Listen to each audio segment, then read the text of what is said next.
بسم اللہ الرحمن الرحیم۔ السلام علیکم ورحمۃ اللہ وبرکاتہ۔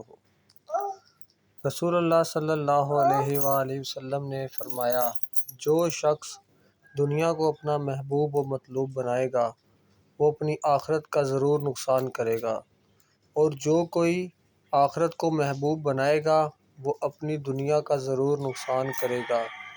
پس جب دنیا اور آخرت میں سے ایک کو محبوب بنانے سے دوسری کا نقصان برداشت کرنا لازم اور ناگزیر ہے، تو عقل و دانش کا تقاضا یہی ہے کہ فنا ہو جانے والی دنیا کے مقابلے میں باقی رہ جانے والی آخرت کو اختیار کرو۔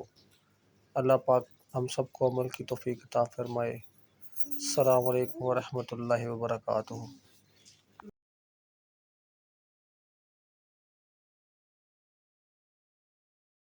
Thanks for watching.